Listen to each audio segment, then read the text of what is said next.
Hello everyone, and welcome to the tavern. I'm the Dapper Bard here with some Bardic Inspo.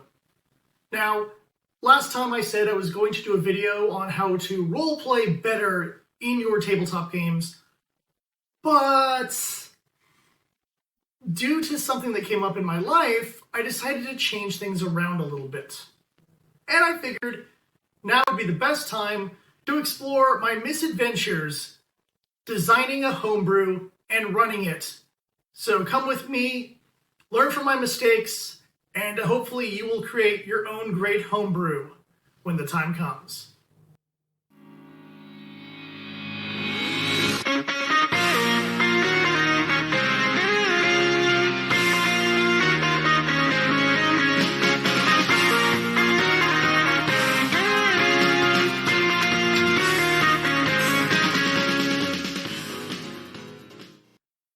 The origin of this game is pretty simple. Essentially, we were having one of those nerd talks where everyone said, like, oh, it'd be cool if we could do a game based on this, or a game based on that, or I want to do a character based on this character, or based on that character. And somehow the discussion of doing something horror-based, either from Resident Evil, or Clock Tower, or Silent Hill came up. And I said, I could make a Silent Hill game, I just need to modify some Call of Cthulhu rules. Piece of cake. Easy peasy. Not true. But I went for it anyways. This was back in 2019, and I didn't have quite enough time to get it ready for October. So I decided, it's fine. I'll use 2020. We'll do it in October 2020. No problems will happen. Then 2020 happened, and I lost some of my players, and no one was playing at my house anymore, and yeah, 2020. Anyhow, when it came to 2021, I had almost forgotten about the project. Then one of my players, who had since left the group, got a hold of me and said, hey, whatever happened to that Silent Hill game? Can we still play that? I would like to play that. And I was like, yeah, it was almost done. It wasn't almost done. And so I ended up going and finishing up what I could do without knowing who the characters were. Then when we finally got our characters narrowed down, I finished up the game and we ran it. If only it was that easy. It was easy to begin with simple stuff, like we're going to have an opening zone, zones based on the characters, and then a closing zone. That was easy to do. I came up with generally what the escape ending would essentially be, which is the only ending they really had available. And then I came up with a UFO ending, which I ended up using, and a dog ending, which I ended up changing but still using, because I thought it'd be funny to have some extra options for the party to have, especially when you need that little bit of levity as things get really dark near the end of the game. That was the easy part. Then it was like, oh, I need to create some items. So I created the stats for the health drink and the med pack, because those are the two main health items in Silent Hill. That was also pretty easy.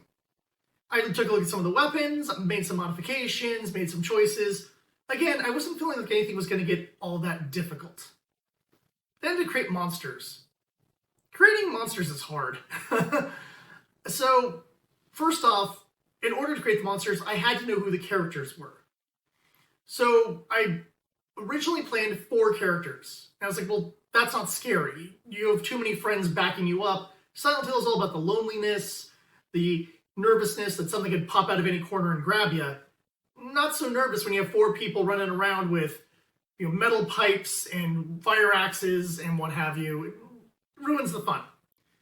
So I cut it down to 2 people with an idea in my mind to have a third person mess with the players during the game, kind of do, say, sanity type effects, like from Eternal Darkness, if anyone's played that game, or, just doing little growl sounds, scraping sounds for the sake of creating the atmosphere.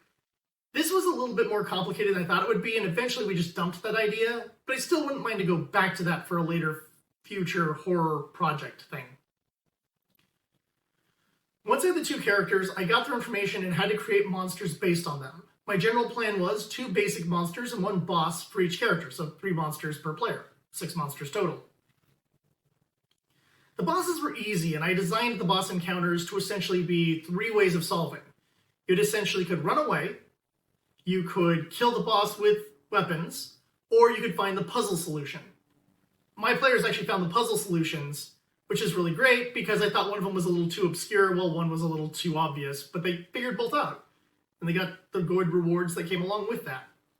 Although technically I made killing the boss the highest rewards because the sheer amount of effort required to do that is crazy, as the bosses had very high life, very good damage chance for the players, so overall the bosses were meant to be beaten via either running away or solving the puzzle.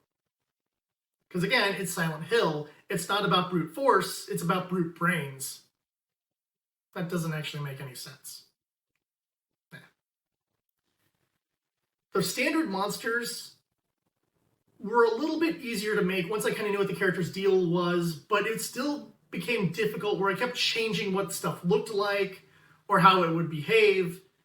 And in the end, I also realized I made the HP a little too high.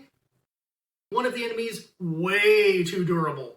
It would have been almost impossible for them to fight that creature based on the gear they were carrying, due to its sheer amount of resistances, HP, dodge chance, and everything. Be sure when working on the game to make your monsters fit the difficulty level of the game. Since I was using rules based on Call of Cthulhu, which isn't very combat focused, it made the battles a lot harder than they really needed to be or really should have been. Now, the reason why I chose Call of Cthulhu was that it already has extra stuff in there for puzzle solving. A lot of the skills are modern type skills that can be utilized in solving a puzzle, whether it's electronic repair, whether it's computer hacking, whether it's sciences like chemistry and biology.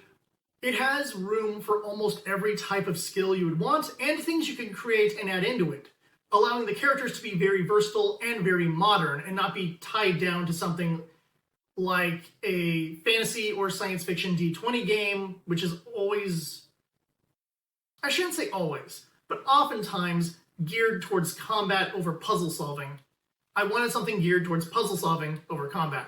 And since my players had already played Call of Cthulhu, it was like a perfect match. However, upon completion of this game, I think stuff like Dread or the Fate system may have worked a little bit better. And for your game, you may want to choose one of those other systems, depending on what you're trying to match it with. Whether you're trying to do Silent Hill, you might want to stick with Call of Cthulhu like I did, or do Dread. While if you're doing Resident Evil, or you're doing something more action-oriented like a Halo or Doom, then you may want to go towards more action-oriented system. And I really do think for certain games or certain types of media, the Fate system would work really well as it's designed more around storytelling and allowing the players to feel awesome as they kick some butt. I only had to do a few modifications in order to really make the rules work. While I had to create new items and monsters and stat weapons a little bit differently, the minor rule changes weren't all that complicated. The first thing I knew I had to change up was combat. Call of Cthulhu combat is really not great. So I modified things for my own flavor and to make things feel more Silent Hill, if you will. The first thing was I took the weapons that were melee designed and chose to either throw them into light weapons or heavy weapons. And then added new rules for those weapon types. So for light weapons, I made it that you could strike once and then strike a second time with disadvantage, thus giving it a nice reason to use a weaker weapon, but a weaker weapon that you could hit them twice if your skill's high enough, not bad. For heavy weapons, I made it you could hit them once or take disadvantage and aim for a specific part of the body. And as they fought the monsters, they learned the weak points. So it was an option to go and crack, the head or the leg or whatever was the weak point and disable the monster in some way. Whether it would prevent the monster from moving, from seeing, from fighting, what have you, it is an option and it speeds it up rather than having to hope for a critical strike in order to achieve that. Then there was pistols. The only guns I kept in the game was the standard 9mm pistol and the Magnum. and I took the stats directly from Call of Cthulhu. However, in Call of Cthulhu, guns are designed with range having a major impact on how a gun functions. But in Silent Hill, they were going to be inside a building most of the time, so it was almost always going to be the point-blank rules. And that didn't work for me. So the way I changed it was, you had two options with your firearms. Either you can do one shot normal, one shot with disadvantage, similar to light weapons, or you do an aimed shot, where you gain advantage, but you only have one shot to fire. But it's almost guaranteed to succeed. This allowed combat to flow a lot smoother and gave a nice advantage to the players, especially with my overly chunky monsters. I think in retrospect I'll make the monsters a little weaker, but still keep this combat rules, so that the game can flow a lot smoother. Last thing I want is my players to focus on combat and not have any of the other secondary abilities, because those secondary abilities allowed them to complete puzzles properly, to avoid setting off traps, and even achieve the final boss fight way easier than it was meant to be. Which brings me to, of course, the final boss fight. The final boss fight was designed as a chase. I changed up the chase rules that they have in Call of Cthulhu to my own version, and depending on how well someone drove the car, would determine how far away they got from the monster. And the monster would essentially move one step closer, or 1 point closer, on this little 1 to 10 grid I had created. So the closer the monster got, that you'd have to have a sanity check, or it would be able to attack from range, things like that that could cause trouble for our escaping team. However, one of the players specialized in drive auto, so that fight that I had created before I knew what either player's deal was became insanely easy, and he just pumped the nos and got out of there. And I mean, what you gonna do? I wrote it before, I knew what the characters were going to do. The players had no idea it was going to be a chase scene, so I refused to change it as I felt that would be really unfair when I had already pre-written it a certain way. Overall, the game turned out great. The players really enjoyed the new combat rules, and they liked how I set up exploration. You see, in order to avoid creating 100 maps, and because I was afraid that replicating the city would be difficult based on the fact that a lot of different games set up the city in different ways, I just made it an RP section. Now they could get into combat, but they could just as easily find items, weapons, and run into the NPCs of the story. I had created 3 NPCs. First was a very energetic guy who was there to give them the hints about the alien ending. The second was a bounty hunter who was searching for his dog, both providing hints towards a dog ending, but also functioning as a story character as he had a connection to one of my players. And lastly, we had Tony the Cook, whose sole purpose was to just be weird. I had set him up that he was always found in various restaurants that they could stumble into, and he would always be cooking with like an empty frying pan or stirring an empty pot. He was never cooking anything that was actually there, but in his mind, the food was there, which made for some interesting interactions. In addition to that, he could still provide the party with food and drink, which allowed them to take a breather, RP a little bit, and figure out their strategy for the next zone they're going to go to. Overall, it turned out pretty good in that regard.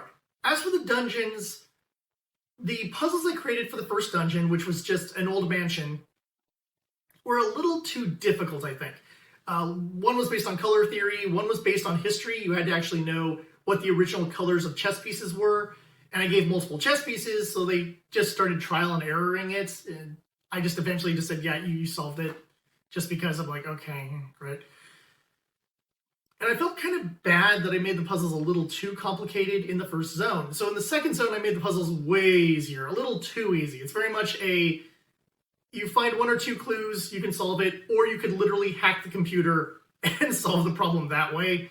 So yeah, unfortunately they didn't succeed on those computer hacking things. They found the longer way to do it, but they still got it done. And in the third section, I think I finally found the balance with how I did things, especially in the otherworld part, where I had a little bit of that history stuff going on there, And thankfully, I had someone in the group who was like, wait a second, the actual colors for this are this, this, and this, which means this other color one wouldn't work. But why did we get this wrong colored your piece? And I'm like, haha. But also I put in a little text document they could find that would have a little poem that would also give the answer. So it was designed in a way where, and if you knew the historical relevance of the thing, you could figure it out, but also set up in a way wherein you could still figure it out with the text document. It flowed a lot better than what I had initially set up in previous stories. The final zone didn't really have much in terms of puzzles. It was find the item, open the door, find the item, open the door, because I needed them to go on the rides at the amusement park that would then reveal their proper backstory information and give all those revelations, in addition to other rides that would give access to the dog ending and the UFO ending. Putting it all together was very difficult for me because I'm visually impaired, and when working on those maps and trying to get all the details just right, I would start giving myself a headache. And this has kind of been an issue I've always had with designing maps, unless I have one of those large maps on like my tabletop where I can just get the pen and just slowly do it and, what have you. Doing it online is a little more difficult for me because I have to then move the mouse around everywhere and keep track and make sure I'm having everything the right size and it's going right across the grid lines, versus most, if anyone who's seen those tabletop maps, usually the lines for the grids are a lot darker, so it's a lot easier for me to work with, and I just put red or blue ink over it, and it's pretty easy to see what you're doing. That being said, my map making skills improved as I went through this, and I feel that that's just for anything. If I started doing a D&D game next, or I did another Call of Cthulhu game, I could easily do the map, or at least the map creation experience would be easier for me. I don't know if it'd be an easy process, but it would be easier, and I would have a better looking map than what I had when we first began with this, with the rooms looking all oddly shaped and nothing on the grid lines. What I did learn from this is whatever worries I had about the quality of the game quickly evaporated as the players had fun. And as long as the players were enjoying themselves, I wasn't so worried about how good the game came out. But between the players and the spectators online as we streamed it, everyone was really enjoying themselves and felt that I really kept the tone and spirit of Silent Hill, which to me was the most important part. So before I go, I definitely want to bring up a few key points for anyone who wants to make a homebrew based on their favorite video game or comic book or anime or whatever. Rule number 1, make sure you're using a rule set that's easily modifiable or where you don't have to modify it whatsoever. So know what your franchise is. Is this about problem solving? Is this about combat? Is this about character interaction? There's plenty of different systems out there. Find one that you don't have to change too much. That'll make your job so much easier. Number 2, make sure everyone who's playing has a general idea of how the world works.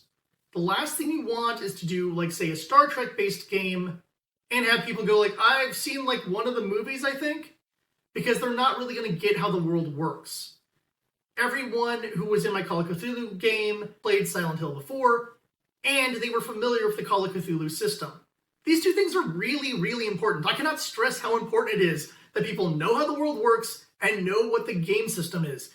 These are very important to have a smooth running game.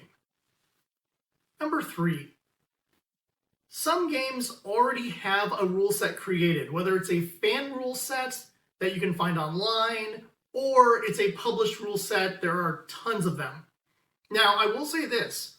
Make sure you look over the rule set first. Don't just say, I have found a rule set for Uncharted and we're just going to use this. Because maybe you don't like the rule set. Maybe it's too complicated. Maybe it's too awkward. Maybe it requires tokens that you don't have. Maybe it'll just be too complicated for your players to learn. Or just in some cases, they're just not fun. I've definitely seen that, especially in the sci-fi side of things, where I look over the rules and go, this doesn't look fun. This looks like busy work, where I can have an occasional puzzle solved or a combat or a merchant type deal thing going on, but it's never going to be the fun I want it to be. And that's really going to come down to your taste as a DM and the taste of your players. because some people might look over the rule set and go, oh, this is cool, I like this, and other people might look at the rule set and go, I hate this, and I don't want to do this. Be able to work with your players and figure out a rule set that makes everyone happy. Number 4, take your time. It might sound like fun to just go, hey, give me a month and I can do this, but I'm telling you, you're going to want to have a good 2 months to do some preparation, maybe even more, depending on how much real life stuff you have going on.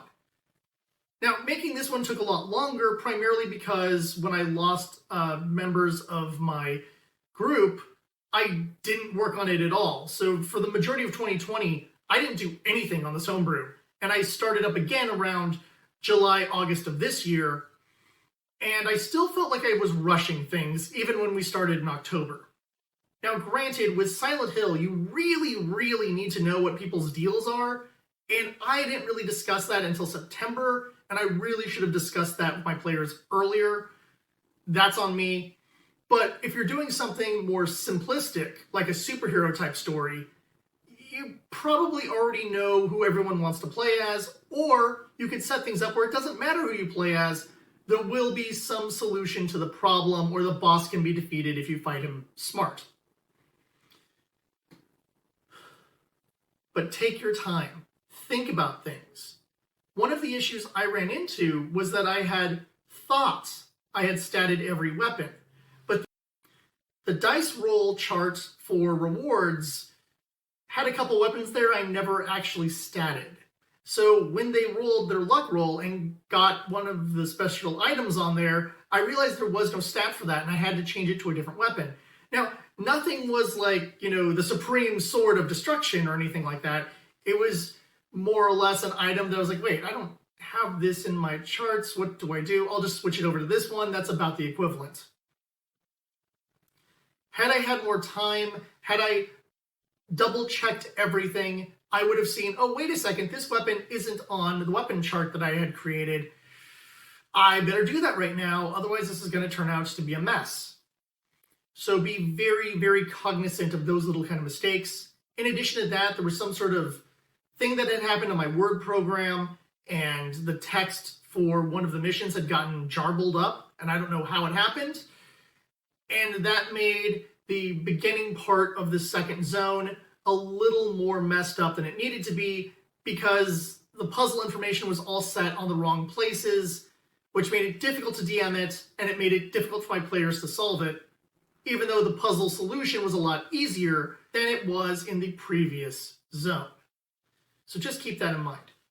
Number 5, and of course the most important rule, have fun. Both you as the DM need to have fun, and your players need to have fun. As a DM, you need to ensure that you make an adventure that you're going to like running, and that your players will like running. And as players, try to enjoy yourselves and have fun, because when you do, that makes the DM feel better. It makes the DM feel like, I have made this properly, and I did my job right. And achieving that can sometimes be difficult. So I'm not saying that if someone didn't enjoy the game, or you messed up on some rules or what have you, that everyone's going to be completely miserable. No. Get that thought out of your head. What you want to think about is, if I was a player, what would I enjoy doing? And if, as the DM, you got to think, if I was playing this as a video game, if I was reading this as a book or a comic or watching this as a movie, what would be the most entertaining, fun way of moving things forward? Now, granted, if you're doing horror, make sure to also put in scary parts and creepy parts. If you're doing something more comedic, make sure you have some funny moments. But let the story be the story. Let the players explore, learn, and grow with the story. And of course, have fun. I hope you've learned from my misadventures. I hope you actually create something really, really cool in the future. If you have created a homebrew, let me know in the comments how that went. If you want to know more about how I created my Silent Hill homebrew, just let me know in the comments. And hopefully I can find a place to post my rules somewhere to make it easier for other people to create their own versions of the same game. Beyond that, of course, please like and subscribe and share my videos, because I'm a small channel and I'm really trying to get out there, but there's so many big boys that always seem to clog the pipes of the internet. I want to be a nice, smooth, flowing pipe that doesn't get all clogged up by other people. That metaphor makes no sense. Sometimes jokes don't work. Anyhow, thank you for joining me for this episode. I'll be back with more Bardic Inspo on how to roleplay better. And until next time, I'm the Dapper Bard, and I'll see you at the tavern.